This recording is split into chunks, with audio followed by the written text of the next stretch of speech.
শুরুতেই জানাবো বিপিএল এর খবর। শোয়েব আখতারকে মেন্টর হিসেবে নিলেও বিপিএল চলাকালীন বাংলাদেশে আসবেন কিনা নিশ্চিত করতে পারেনি ঢাকা ক্যাপিটালস। বরং টুর্নামেন্টের আগে স্পন্সরের প্রচারণা আর ব্র্যান্ডিং এর জন্য সাবেক পাকিস্তানি পেসারকে ঢাকায় আনবে ফ্র্যাঞ্চাইজিটি।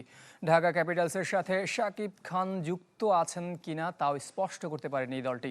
এদিকে অ্যালেক্স হেলসের বিকল্প হিসেবে রহমানুল্লাহ গুরবাজকে দলে নিয়েছে ঢাকা।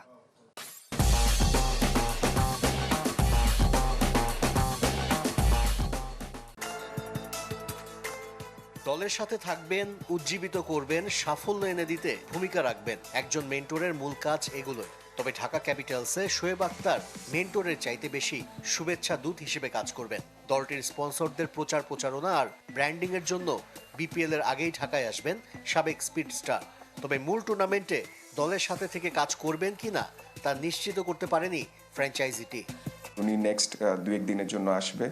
তো এবার আসাটার পিছনের রিজন হচ্ছে আমাদের স্পন্সরদের এন্ডোর্সমেন্ট, প্লাস হচ্ছে আমরা কিছু ফ্যান এঙ্গেজমেন্ট অ্যাক্টিভিটি করব।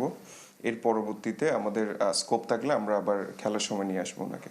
যদিও আমাদের সাথে কন্ট্রাক্ট হয়েছে যে সেকেন্ড ফেজে আমরা আবারও নিয়ে আসবো, বাট ওইটা পুরাপুরি কনফার্ম না। গেলবার ঢাকা ক্যাপিটালসের সাথে সরাসরি যুক্ত ছিলেন ঢালিউড সুপারস্টার শাকিব খান। দলের প্রতিটি জয়ে ফেসবুকে পোস্ট দিতেও দেখা গেছে। এবার নিলামে ছিলেন না শাকিব খান। ঢাকা ক্যাপিটালসের সাথে তিনি যুক্ত আছেন কিনা তাই স্পষ্ট জানাতে পারেনি ফ্র্যাঞ্চাইজিটির প্রধান নির্বাহী। এই বিষয়টা নিয়ে আসলে কনফিউশনের আমি কোনো কিছুই দেখি না। গত বছর যারাই ছিল প্রত্যেকেই আমাদের সাথে আছে। আইএল টি-20-র জন্য সব বিদেশি ক্রিকেটারকে শুরু থেকে পাচ্ছে না ঢাকা ক্যাপিটালস। বিশেষ করে অ্যালেক্স হেলসকে নিয়ে তৈরি হয়েছে নতুন ধোঁয়াশা। তাই বিকল্প হিসেবে আফগান ওপেনার রহমানুল্লাহ গুরবাজকে দলে নিয়েছে ঢাকা।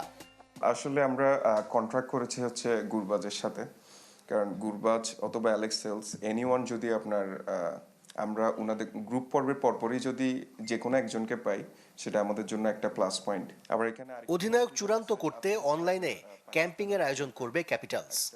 কাকে ক্যাপ্টেন হিসেবে চান, কেন ক্যাপ্টেন হিসেবে চান, সেই হিসেবে আমরা খুব শীঘ্র একটা ক্যাম্পেইন লঞ্চ করব।